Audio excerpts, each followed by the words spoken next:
No, pero ci guarda bien. ¿Qué es eso? E o que eu queria explicar é o seguinte, eu estou aqui com o chapéu representando o Carlos, que está resolvendo coisas lá. Estou representando aqui a coordenação.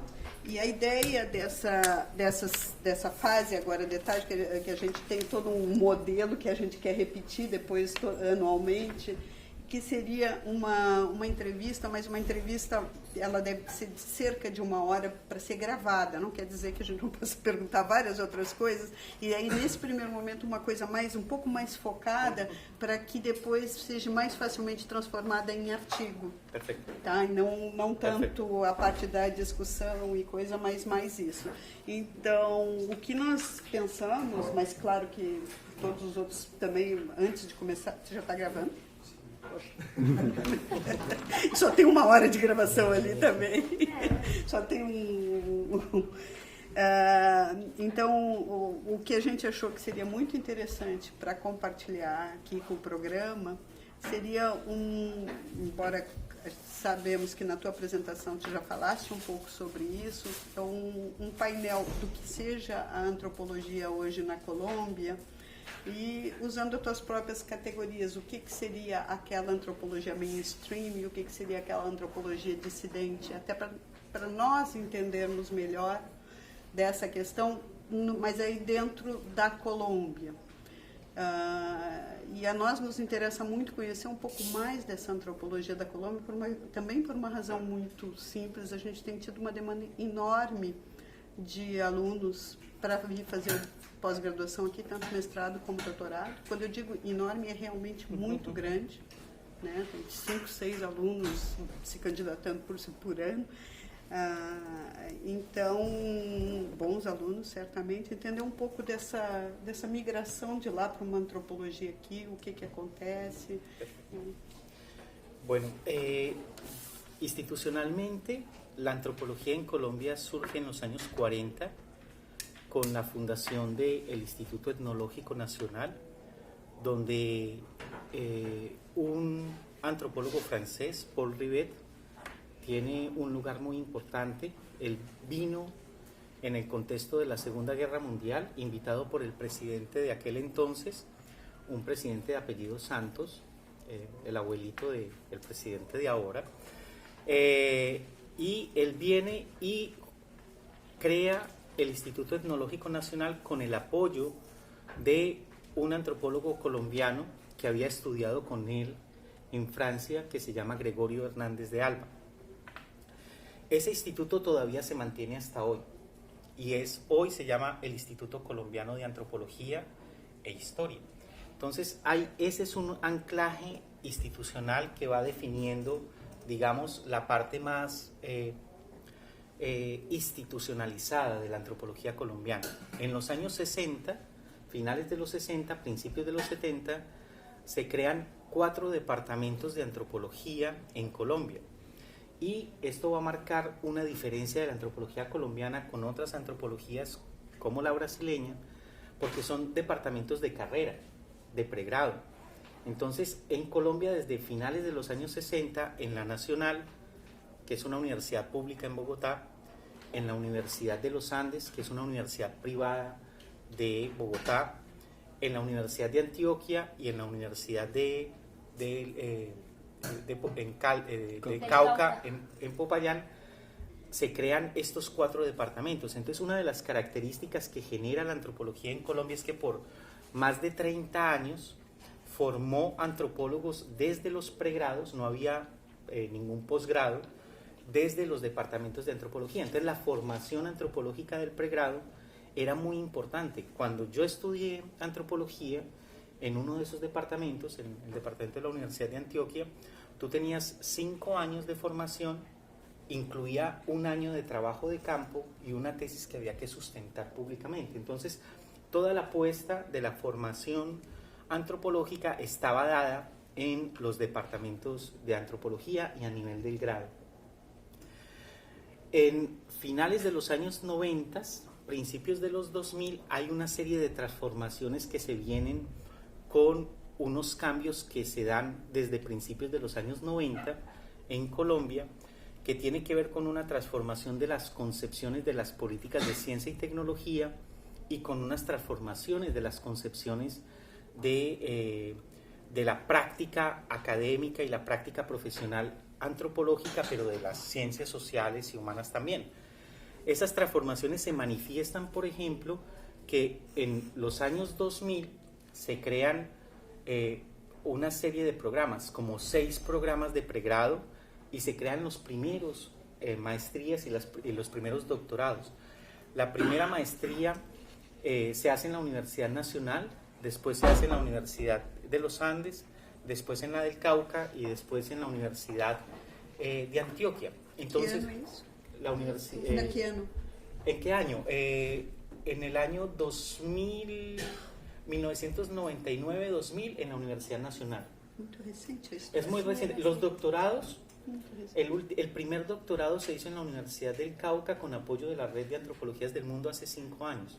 Solamente ha tenido 2 cohortes, o sea, y se crearon los 2 doctorados, uno en la Universidad de los Andes y otro en la Universidad Nacional hace 2 años. O sea, nosotros, una de las razones por la cual los estudiantes vienen a Brasil, que además hay muchas otras razones, es porque la formación de posgrados no está consolidada en Colombia, y no está consolidada porque la apuesta fue una apuesta de otra concepción, digamos, de antropología. Ahora, con esas transformaciones, como los pregrados son o eran tan buenos en Colombia, entonces ahora toca dañarlos, toca destruirlos, toca apocarlos. Entonces ya se ha constituido un discurso en los últimos, digamos, 10 años, donde se plantea que en el pregrado la gente no se forma como antropólogo.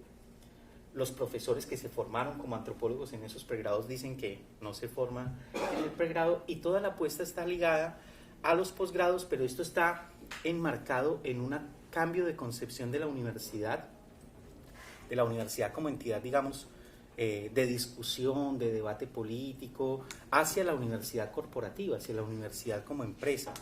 Y todo esto tiene una serie de cambios en términos de lo que significa ahora ser antropólogo, que está muy ligado por todo el asunto de una estandarización de currículos desde Colciencias, que es la entidad del Estado, una estandarización de la manera de juzgar y de evaluar la productividad y la calidad de la productividad de los antropólogos. Entonces, en los últimos, digamos, 10, 15 años se han creado otros departamentos de antropología de pregrado, se han creado los primeros programas de posgrado, asociado a una transformación de las políticas de ciencia y tecnología, donde la productividad antropológica se ha estandarizado siguiendo ciertas modalidades o ciertas concepciones de lo que es un producto y de cómo un producto es de calidad o no. Si está en una revista indexada y si es una revista en inglés, es importante. Si no está en una revista indexada y si está en un idioma como el español, entonces no es tan importante. Si es una actividad, digamos, que tiene que ver con cierta visibilidad o cierta producción de patentes, que esto está ligado como a todo el asunto de la concepción de la relación entre universidad y empresa, entonces es muy importante. Pero si es un trabajo, digamos, con un movimiento social o con un proceso organizativo o una intervención artística, eso ni siquiera cuenta. Si es una consultoría donde se está haciendo una estrecha relación entre la universidad y las políticas, digamos, empresariales, entonces es muy importante. Entonces lo que uno puede ver es que en términos de la antropología en Colombia, en su institucionalización, se dio inicialmente desde el Instituto Etnológico Nacional, después desde departamentos de antropología, y ahora hay una explosión de varios programas de pregrado, otros 6, habían 4, otros 6, y unos posgrados y unos en términos de maestrías y doctorados. Y todo eso se ha constituido desde una concepción de lo que es hacer antropología y de lo que es importante dentro de la antropología, asociado a todos estos modelos de lo que es productivo, pues lo que es calidad, etcétera, etcétera. Entonces, eso yo diría, ese es el panorama de las antropologías normalizadas. Ahora, hay un montón de prácticas en Colombia con una historia desde el principio de antropologías que podríamos decir, o prácticas antropológicas disidentes. Desde el principio, cuando llega Paul Rivet articula una concepción de la antropología como ciencia. Era la antropología como una ciencia y su labor era conocer a esos personajes que estaban desapareciendo, y ustedes conocen este asunto de la etnografía de rescate. Entonces ese era, digamos, como el modelo de antropología que instaló y defendió Paul Rivet, de quien uno de sus alumnos o uno de sus colegas, que se llama Raigel Dolmatov, impulsó en la Universidad de los Andes. Ahora, Gregorio Hernández de Alba y otra gente como Antonio García y otra serie de personajes que empiezan a trabajar en términos de la antropología, empiezan a conformar una antropología distinta, hasta el punto de que hay una serie de roces personales donde hay rupturas muy fuertes, y Gregorio Hernández de Alba se va para la Universidad del Cauca y empieza a gestionar una concepción de la antropología fundamentalmente de apoyo y de relación con los procesos organizativos indígenas. Gregorio Hernández de Alba escribe por los años 40 un texto, por ejemplo, en coautoría con un indígena, modificando y problematizando las nociones de conocimiento y de lo que es hacer antropología. Entonces, esa dimensión, digamos, de la antropología como ciencia neutral que está capturando un conocimiento que se va a perder porque ellos están desapareciendo, se modifica en estos personajes para tener una antropología que se preocupa por la gente en términos de cuáles son sus condiciones de vida concretas y cómo ese tipo de antropología puede articular políticas que algunas llevaron a la constitución de políticas de Estado que en términos de una configuración, digamos, del indigenismo, pero otras llevaron a el aval o el apuntalamiento de procesos organizativos que después, en los años 60 y 70, constituyen una de las organizaciones más importantes en Colombia, que se llama el CRIC, que es Consejo Regional Indígena del Cauca. Eso en el primer momento. Ahora, en los años 60 y 70, cuando se constituyen los departamentos de antropología en Colombia, hay una fuerte movilización, digamos, que atraviesa la universidad y la sociedad colombiana. Es el surgimiento, digamos, el momento del surgimiento de las guerrillas actuales, pero también es el momento del surgimiento de una serie de elaboraciones de teoría crítica que, por ejemplo, en sociología tienen expresión en intelectuales como Orlando Falsborda y todo lo que significa la investigación-acción participativa, que es toda una discusión de lo que significa la sociología y la ciencia en su relación con la gente que está trabajando en la antropología. En ese momento se dieron muchas articulaciones, hubo publicaciones, digamos, artesanales, una que se llama La Rana. Hubo una serie de antropólogos que empezaron a trabajar por fuera del establecimiento académico o incluso abandonando la antropología, articulándose a procesos concretos. Uno de ellos, uno de los quizás de los más conocidos, es Luis Guillermo Vasco, que es un antropólogo que durante esa época empieza a trabajar con los guambianos, y empieza a trabajar con los guambianos desde, por ejemplo, problematizando el para qué de la escritura, para quién se escribe en antropología. O sea, 20 años antes de que los estadounidenses se pregunten por las políticas de la representación etnográfica, en Colombia, no solamente él, sino mucha otra gente, y yo sé que no solamente en Colombia, me imagino que en Brasil también, ¿sí? Por eso es que hay que tener unas herramientas teóricas y tener unas preguntas para poder visibilizar esas genealogías múltiples, alternas, de antropologías disidentes que no son vistas por el asunto del canon. Entonces, en Colombia se trabajaba de la escritura para qué, y se empezó a hablar incluso de una antropología del debate o una antropología crítica. Y todas las discusiones eran, por ejemplo, muchas preguntas que hoy nos estamos volviendo a hacer, y son preguntas como ¿hasta dónde entonces son relevantes para comprender ciertas situaciones algunos modelos teóricos como el funcionalismo? hasta dónde es necesario repensar los modelos teóricos con los que estamos trabajando, hasta dónde el marxismo es limitado para pensar ciertas cosas, hasta dónde el marxismo nos puede ayudar a pensar ciertas cosas. ¿Qué tipo de marxismo? Porque no podemos confundir, decían estos antropólogos, Stalin con Gramsci. O sea, si uno cree que el marxismo es Stalin, pues obviamente va a descartar el marxismo por definición.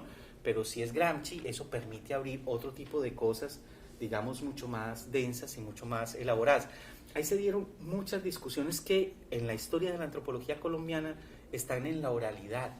O sea, hay algunos textos que refieren a esto, pero este, diría, es un gran momento de prácticas disidentes de la antropología colombiana. Para saltar al momento actual, hay muchas otras cosas que pasan, pero para saltar al momento actual, las antropologías disidentes en Colombia se articulan a propósito de una problematización del establecimiento antropológico entendido como productividad y como profesionalización. ¿Y eso qué significa? Significa una serie de prácticas que ponen en cuestionamiento el discurso desde el que se plantea que hay que internacionalizar la ciencia, porque no es una internacionalización en cualquier dirección, es una internacionalización entendiendo como un diálogo en inglés, con unos autores y un tipo de antropología en particular, con un tipo de prácticas concretas como publicaciones en revistas indexadas, o sea, una serie de criterios que están definiendo qué es lo que significa y qué es lo que vale en la antropología en Colombia. Eso es un asunto que está siendo objeto de múltiples, digamos, prácticas de disidencia, algunas reflexivamente articuladas, otras son prácticas de disidencia por los lugares periféricos y marginales desde los cuales se están elaborando esas otras antropologías. Yo les hablé ayer del programa de antropología de una universidad en Quibdó. Quibdó queda en el departamento del Chocó, es una región periférica dentro de la periferia, donde el 95% de la población es negra, y cuando hablamos de negra es negra, o sea, no es de más o menos, es población profundamente afrodescendiente, con una población indígena en unas condiciones impresionantes, y ahí se está ensayando un programa de antropología que además es semipresencial, con gente que tiene una trayectoria, digamos, en términos de formación escolar muy distinta a la de otras personas. Entonces, y aquí no estoy simplemente haciendo una apología de que eso es bonito, o sea, es una cosa muy importante que entendamos que antropologías disidentes no es una apología a que son mejores o a que son epistémicamente superiores. Son distintas y están articuladas por relaciones de poder, y eso es lo que hay que entender. ¿Cuáles son las apuestas, digamos, cuando uno está enfrentando y cómo puede hacer una genealogía, una historia distinta de la antropología en Colombia cuando uno ve esas cosas? O cómo puede hacer una genealogía o una etnografía de la antropología en Colombia cuando uno ve ese programa. O les puedo hablar de otros programas como en la Universidad del Magdalena, en el Caribe colombiano, en Santa Marta, se crea un programa desde el año 2001 que es presencial, pero que tiene unas condiciones muy particulares, y ellos se preguntan en ese programa de qué es hacer antropología del Caribe. ¿Es una antropología temáticamente distinta o hay un locus de enunciación diferencial, entendiendo locus de enunciación con respecto de Bogotá, que es un centro con ciertos recursos, cierto tipo de elaboraciones, o si la periferia, hacer antropología en un lugar de periferia caribeño, en un país que ha negado su caribeñidad, que ha negado su negridad, que ha negado su oralidad? ¿Cómo pensar entonces esas antropologías caribeñas? O sea, ¿cómo hacer antropología en Santa Marta? Para incluso planteárselos Entonces, la noción de antropologías disidentes o otras nociones que queramos usar, lo que permiten es ver la heterogeneidad, la multiplicidad, los desritmos y relaciones de poder que articulan un campo antropológico en una formación nacional como la colombiana.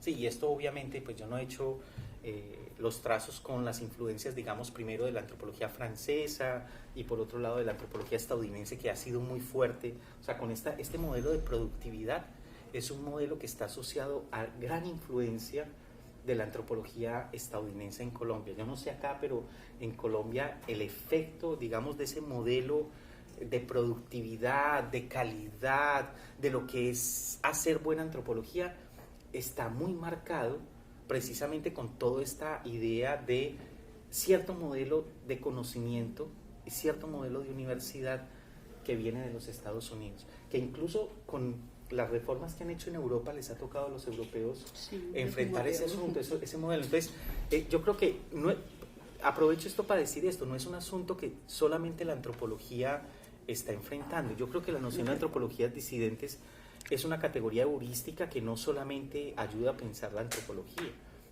sino que ayuda a pensar muchas otras cosas. Mas só deixa só para entender um pouco isso aqui. Em relação ao formato, tu está te referindo a uma conjuntura e um modelo americano hoje em termos de constituição do PhD, o mesmo modelo, o mesmo. Mas em relação a tradições teóricas, a antropologia brasileira tem um aporte talvez muito maior em sua constituição da antropologia francesa do que da antropologia americana, da antropologia francesa e inglesa, e não da antropologia americana, em termos teóricos, claro, em termos, não hoje de modelo, sim, o modelo é bem específico, ensinos à distância também são modelos alternativos e tal, mas em termos de constituição teórica daquilo que é a antropologia hoje na Colômbia. Teria essa pergunta, e a outra pergunta é sobre a questão de que eu conheci a Colômbia através de escritos etnográficos, por exemplo, de Tossel, de Diefassan, do Macogé mesmo, do Agier.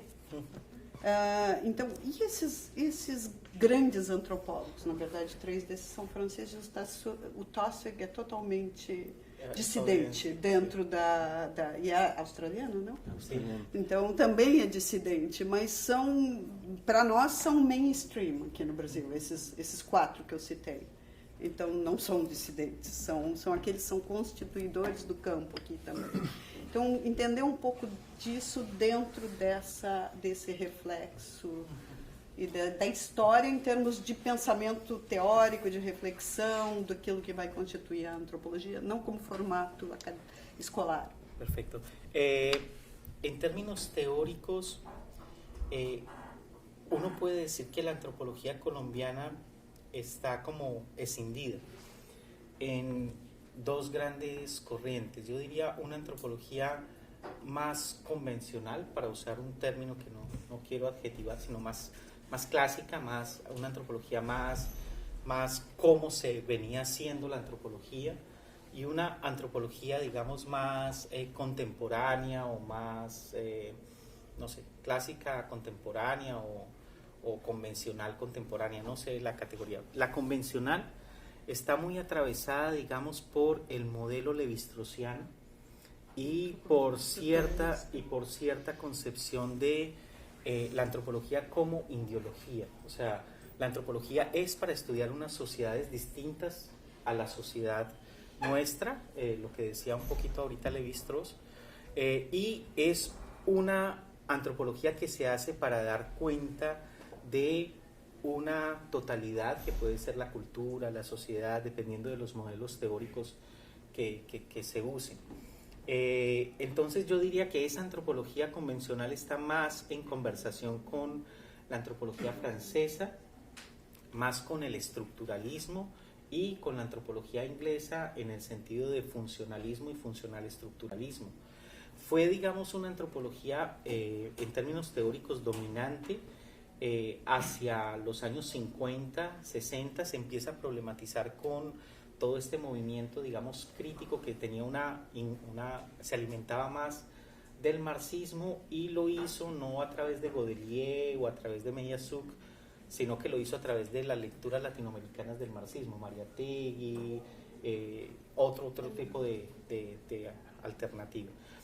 Bueno, ese es uno, pero las antropologías contemporáneas están muy atravesadas por digamos, las nuevas conceptualizaciones, y cuando digo nuevas es desde los años 80, del mundo anglosajón, no solamente del mundo estadounidense, sino del mundo anglosajón, que tiene que ver con estudios de la subalternidad, por ejemplo. Ha sido muy importante en términos de la antropología colombiana. Joan Rapaport, por ejemplo, que es una antropóloga que está en Estados Unidos, uno podría ubicarla como una expresión de ese tipo de conversaciones. Está todo el asunto de la teoría poscolonial en las antropologías contemporáneas en Colombia. Toda la teoría poscolonial, entendida teoría poscolonial Homi Bhabha, toda la discusión de los ingleses, pero también de los indios, el Chakrabarti, todas estas cosas, y todas las discusiones estadounidenses son súper importantes. Y también está la influencia de los estudios culturales. En los últimos 10 años, estudios culturales ha jugado un papel muy importante en Colombia en términos de introducir ciertos debates, y uno de esos debates pues es con estudios culturales, digamos, anglosajones, Stuart Hall, pero hay otra gran línea que es estudios culturales como una recuperación y una reelaboración del pensamiento crítico latinoamericano. Entonces, yo diría, esas antropologías contemporáneas son antropologías que se han desindianizado, o sea, las sociedades indígenas no son los únicos referentes teóricos, referentes empíricos, pero metodológicamente han roto con las lecturas esencialistas o los métodos, digamos, de esa relación del antropólogo con esas sociedades en unos términos más clásicos, y ahora las temáticas y el tipo de discusiones y de referentes teóricos pasan más por dialogar con el mundo anglosajón y con el pensamiento crítico latinoamericano que con el francés. Entre otras cosas, yo no sé si ustedes tienen esa impresión, es porque las preocupaciones de la antropología francesa, lo decía Patrick ayer, son preocupaciones que están muy, muy ligadas, digamos, como a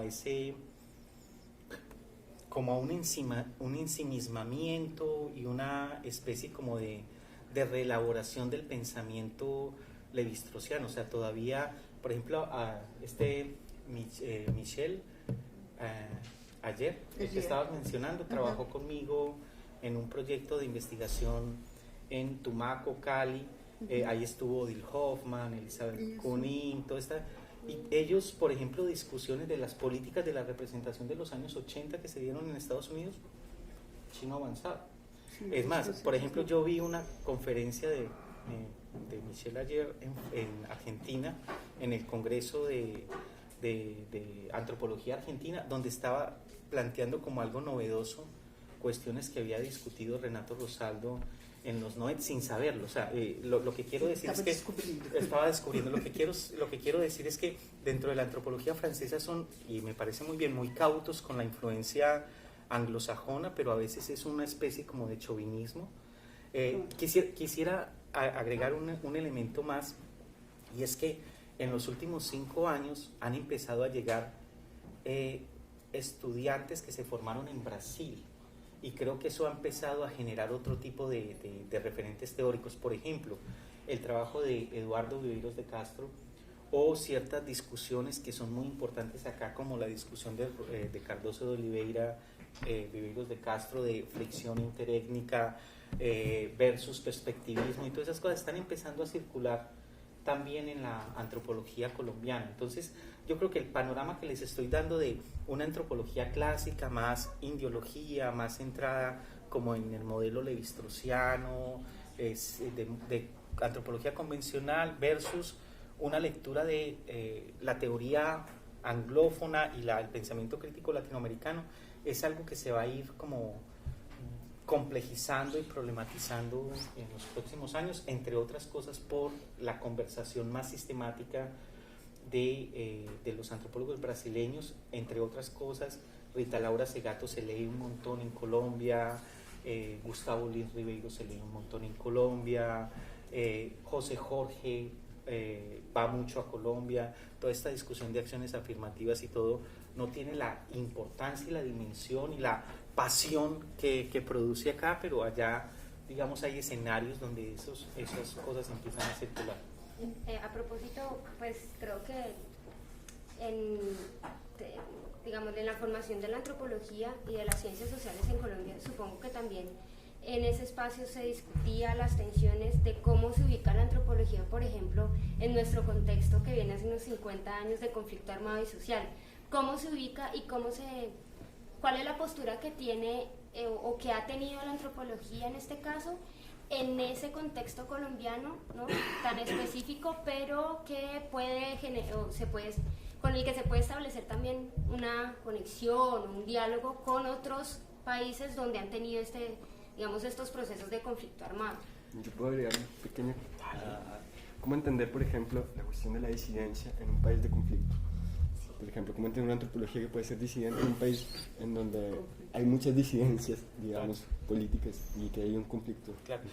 Yo quisiera empezar como por la parte empírica más concreta. El conflicto armado en Colombia ha tenido como un gran auge en términos territoriales de ampliación territorial y de escalada militar desde el posicionamiento de los grupos paramilitares. O sea, estas guerrillas están desde los 60, habían otras antes, porque hemos estado en conflicto desde el principio de los tiempos, pero desde la escalada de la guerra con los paramilitares, la presencia de los paramilitares es una cosa que es difícil de contarles, o sea, eso no puedo contarles, es algo que es muy difícil es una cosa grande, pero entonces eso ha tenido un impacto fuerte en la antropología, porque hacer trabajo de campo, ustedes acá pueden irse al Amazonas o irse allí a 2 horas si quieren, está bien, sí, o sea, si quieren entre comillas, ¿sí?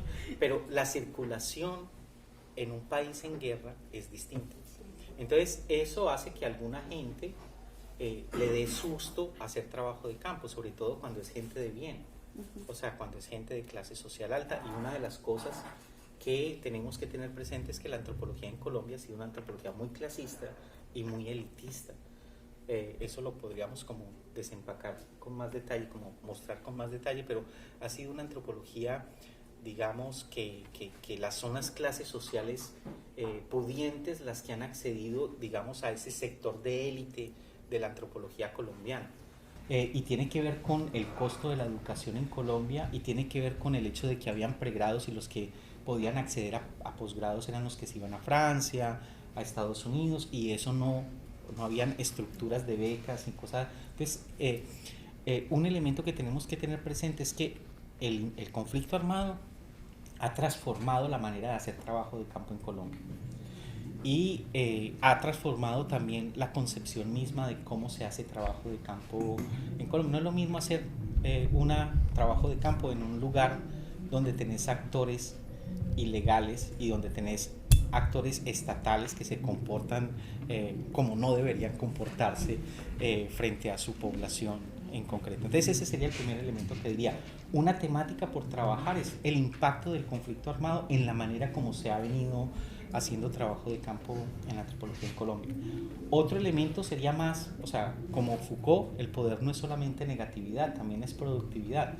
Y una de las líneas, digamos, más originales del trabajo antropológico en Colombia tiene que ver con toda esta elaboración de cómo entender la violencia o las violencias y los conflictos. Y hay trabajos muy buenos y muy sugerentes para tratar de entender qué es lo que significa los conflictos en Colombia. Hay muchas etnografías valiosísimas sobre cómo en la cotidianidad los paramilitares operan, cómo los paramilitares en un pueblo definen que una mujer no tenga un tatuaje o que un hombre no tenga un arete, o cómo practican todas las tecnologías del terror en lo concreto. Entonces digamos que la otra dimensión de la relación de antropología y el conflicto en Colombia es que se han generado etnográfica y antropológicamente concepciones y trabajos que permiten entender de una manera más densa lo que significa el conflicto armado en Colombia. Ahora, la tercera, que tiene que ver con lo que decía Tomás, es que yo creo que en Colombia la ilusión de hacer antropología como si fuese una ciencia neutral, objetiva, de contribución al conocimiento de la humanidad, es una ilusión difícil de sostener. O sea, si vos estás en París y estás viviendo en una clase, digamos, privilegiada, o si estás en Nueva York y eres clase media privilegiada, pues eso es fácil, o es más fácil de sostener la ilusión de que la ciencia es un asunto neutral, que es un asunto de producción de conocimiento, de aporte para el crecimiento de la disciplina. Pero en Colombia yo creo que hay que tener mucho cinismo para no pensar que la antropología o otro tipo de conocimientos tienen que ver con lo político. O sea, hay que ser muy cínico y muy ciego para no entender que en Colombia el asunto de la producción de conocimiento antropológico no es en abstracto y no es para la humanidad en general. Y ahí me parece que hay una serie, digamos, de apuestas políticas, y hay una gente que piensa que entonces la antropología debe instrumentalizarse directamente y de múltiples formas, desde, digamos, el trabajo de Arturo, no sé si es una forma, pero Arturo es una figura visible que uso como un referente, pero hay mucha otra gente que trabaja, digamos, directamente con procesos organizativos y que significan riesgos concretos. Y para terminar, yo diría, ser marxista, por ejemplo, o ser crítico en Estados Unidos es algo que tiene un significado. Es incluso algo que te puede servir a tu capital simbólico. Pero hablar de Marx en Santa Marta, cuando tus estudiantes, algunos de ellos son paramilitares, es un asunto de una posición política. O sea, el significado de concebir ciertos autores, ciertas problemáticas, donde, por ejemplo, ser crítico significa ser guerrillero, y ser guerrillero significa alguien que merece la muerte. Entonces es una cosa que implica otra lectura de la práctica política desde la academia. Entonces, por ahí. Siguiendo un poco con... Denise quer perguntar também. Eu queria voltar pouco e tentar entender melhor falando de produtivismo, de efeitos. Denise, não sei chegar mais perto para... A gente fala de produtivismo e de efeitos de algumas dinâmicas de poder, e me chama a atenção que eu gostaria muito de lembrar a presença do Jeffrey Lesser aqui entre nós, que disse que na lógica da sua instituição americana seria uma coisa absurda, uma prática muito comum no Brasil, de manter um grupo de pesquisa onde os alunos estudem a mesma coisa que o orientador. Portanto, eu não consigo entender, eu não tenho noção ainda, eu gostaria de que falasse um pouco mais, dessa divisão de trabalho na Colômbia, em termos dessa primeira geração de estabelecimento da antropologia, com Paul Rivet, porque nós temos também uma experiência com a arqueologia aqui, onde cada arqueólogo é dono de uma quadrícula, né? E digamos, uma autocrítica de que o antropólogo não pode ser o dono do campo também, em termos de grupos étnicos, etc. Então, eu não consigo entender tanto, não tenho informações sobre como é o hábitos acadêmico na Colômbia, para entender como entram essas forças, digamos, de um produtivismo já instalado dentro de dinâmicas muito próprias do meio acadêmico, de como é que viceja as gerações, né, e quais são as possibilidades de ruptura. Nesse sentido, te pergunto como foi a tua ruptura, né? Porque ao mesmo tempo que tu tem uma formação dentro da Colômbia, tu faz teu doutorado em 2008 fora, com uma equipe de interlocução muito potente. Eu acredito que o Peter Wade esteja dentro dessa grande área, né, mesmo que de fora, falando sobre o Pacífico. Como é esse teu trânsito entre uma formação dentro e uma formação fora? Ou que tipo de repercussão desorganizou a percepção que você tinha da própria carreira feita na Colômbia? A segunda questão, que eu não sei se é para que tu responda, né? Nesse cenário de produtivismo, onde as coisas são categorizadas como internacionalizadas, online, o que significa também em termos de hábitos de leitura? Porque eu te conheci, te disse, tu não vai lembrar de mim, porque eu te conheci numa prateleira do AS, em 2003, no Journal of Latin and American Anthropology. E eu fui rapidamente para outra prateleira da revista colombiana e não te encontrei lá, mas encontrei o Salins e outros, né? Então, nós, no Brasil, não temos a grande circulação de livros, mas temos online muita coisa escrita, e eu vou procurar agora ver se tem títulos em espanhol. Mas eu vou a Madrid especialmente para ler todas as publicações sul-americanas que lá estão na prateleira, completas. Então, quando a gente fala de outros hábitos de leitura online também, nós não temos uma instrumentalização também. E será que a leitura que está mudando para ser na telinha online também não está aprisionando os focos de centro e periferia também? Tremendas preguntas. A ver.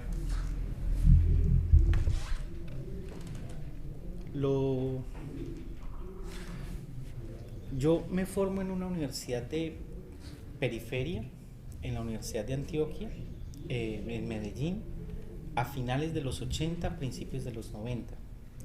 Eso te marca en términos de que es una universidad donde todavía existe la universidad pública en algunas cosas, pero es un momento precisamente donde se está perdiendo la universidad pública. Y yo llego a trabajar en el Instituto Colombiano de Antropología sin graduarme como antropólogo, con una antropóloga que es profundamente irreverente, que se llama María Victoria Uribe, la Toya. Y con ella, a mediados de los 90, 94, 95, 96, y otro grupo de amigos, introdujimos una discusión en la antropología colombiana que se conoce como la antropología en la modernidad.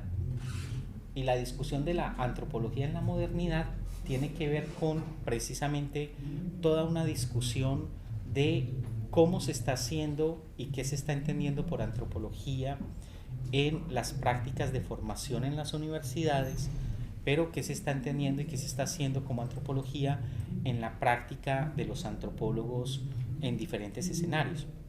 Entonces, antropología de la modernidad o en la modernidad es fundamentalmente un giro hacia la teoría crítica postestructuralista, donde se empieza a entender la antropología como parte de la modernidad misma y se empieza a distanciar o a ubicar la antropología como un referente y un elemento dentro de las relaciones de poder, entendido desde un enfoque, digamos, más postestructuralista. Entonces, en esa ruptura es que yo empiezo a articularme con una serie de gente que conocía y que fue muy importante, digamos, para discusiones posteriores. Ahí es donde yo conozco a Arturo Escobar, principios de los 90s. Arturo estaba interesado en trabajar en el Pacífico y hicimos trabajo de campo juntos en el Pacífico un par de veces, y Peter Way también está ahí. Ahí está Anne-Marie Lozonzi, que es una antropóloga francesa que ha sido también muy importante en la antropología en Colombia. Y entonces es en ese contexto donde confluyen una serie de personas y donde empezamos a discutir el asunto de la relevancia antropológica de las poblaciones negras para la antropología enfocada desde este asunto de antropología del desarrollo, antropología de la modernidad, etcétera, etcétera. Entonces es ahí donde yo tengo la posibilidad de estar en interlocución con estos personajes que están por fuera de Colombia, son colombianistas, muchos de ellos. Arturo es colombiano, pero podríamos decir es colombianista, Joan Rapaport y otra gente que está circulando en ese momento, y es ahí donde yo tengo la posibilidad de ver la antropología colombiana desde el establecimiento estadounidense, desde el establecimiento francés y desde el establecimiento inglés, con Anne-Marie y con Christian Gross, no sé si, con Peter Waite y con Arturo, Joan, una serie de personas en Estados Unidos. Entonces, a mí me cambia mucho la lectura de la antropología en Colombia cuando estoy en Estados Unidos y encuentro que se enseña arqueología mexicana sin citar a un solo mexicano y sin ningún texto en castellano, o cuando se enseña antropología donde las antropologías que yo conocía y los antropólogos que yo conocía no existían. O sea, la antropología era leída, digamos, de una manera muy particular. Entonces, es en ese contexto donde yo empiezo a conversar con Marisol, con Arturo, con Gustavo, y empezamos a articular algo que no es nuevo, como decíamos ahorita en la mañana. Es algo que de alguna manera son preocupaciones que vienen de otros lados y que les ponemos unas palabras que algunas veces pueden ser nuevas, pero que tienen que ver con la geopolítica del conocimiento, que la han sentido los antropólogos, los sociólogos, los historiadores en estas regiones. Entonces, yo diría que a mí me sirvió un montón entrar en conversación con estas redes para ver lo que veníamos haciendo de otra forma, en tanto que veíamos que no aparecía en esos niveles de discusión. Y habían autores que a mí me parecían maravillosos, con unos aportes impresionantes. Algunos ni siquiera habían escrito, pero algunos de ellos habían escrito y publicado un montón, que no eran siquiera concebidos. Por ejemplo, publicar algo en español era algo que no tenía mayor significado en estas redes de las que estoy hablando. Entonces yo diría, para la primera pregunta, mi percepción y todas estas discusiones que estamos teniendo ahora sería muy distinta si yo no hubiera entrado en estas redes de conversación. Y en estas redes de conversación, precisamente por las ausencias que uno percibe y por las naturalizaciones de ciertas contingencias. Si yo no hubiera salido de Colombia, yo hubiera seguido pensando que la arqueología, la antropología social, la lingüística y la antropología física eran por definición antropología, donde yo no hubiera conversado con gente, digamos, en el Perú o con gente en Argentina, no hubiera tenido una... Entonces yo creo que es muy importante ese distanciamiento para verse a uno mismo y conversar con estos otros personajes. Y es precisamente por esas conversaciones donde empiezan a aparecer textos de uno en otros escenarios. El texto que tú dices de la revista del Journal of Latin American Studies es una edición de Peter Waite, donde todos son colombianos. Y yo escribo en castellano, además. Entonces, por una incapacidad, o sea, no es por una decisión, sino también por decisión, pero escribir en inglés implica otro tipo de cosas, otro tipo de ejercicios. Entonces, ahí es una revista editada por un personaje que es muy cercano, donde hay una serie de voces que son fundamentalmente de colombianos, o sea, con excepción de Odile Hoffman y de Michelle. Ahí saca Michelle, ayer saca un texto. Pues son esas redes. Ahora, la segunda pregunta que es muy valiosa, esos actos de lectura, cómo nos van marcando y cómo nos van definiendo las cosas. Yo siento que la falta de circulación de ideas entre nosotros es uno de los problemas fundamentales a los que apunta la noción de antropologías del sur de Esteban Cros. O sea, nosotros nos conocemos muy poco entre nosotros, y incluso a nuestra propia historia, a la historia de la antropología colombiana o de la antropología, en ellos mismos hay una serie como de cegueras por esa falta de circulación, no solamente de libros, sino de ideas. Por eso a mí me parece muy valioso el ejercicio que ustedes tienen ahora, que Carlos lo presentaba ayer, como es un intento de traer profesores de diferentes partes de América Latina para dialogar con ellos. O sea, esto es una iniciativa muy rara. En general, nosotros invertimos los recursos en traer profesores o de Francia o de Estados Unidos, lo que me parece bien también, pero solamente eso hace que nosotros sigamos reforzando ese tipo de actos de lectura que posiciona a una gente y no posiciona a otra. Entonces, digamos que dentro de la filigrana, la microfísica de cómo operan las antropologías hegemónicas o dominantes o metropolitanas, están pasando precisamente por esos tipos de actos de lectura, y esos tipos de actos de lectura están asociadas a las nociones de productividad, porque es que es en unas revistas, en unos idiomas, para unas gentes que se escribe, y además se escribe, pues empezando porque se escribe. ¿Qué hacemos con ese tipo de antropologías que no llevan a un paper, sino que tienen que ver con otro tipo de intervenciones, de elaboraciones, de discusiones? Eso ni siquiera lo valoramos, no lo vemos. Pero ahí estaría, no sé si alcancé a dar cuenta de tus preguntas, pero me parece muy valioso entender eso de los actos de lectura como algo que políticamente también está marcado y como un componente de la reproducción de las relaciones de visibilización desigual de los trabajos y de lo que puede decir alguien como antropólogo en el mundo. Eduardo, tú haces una distinción acerca de lo que significaría ser antropología de y antropología desde.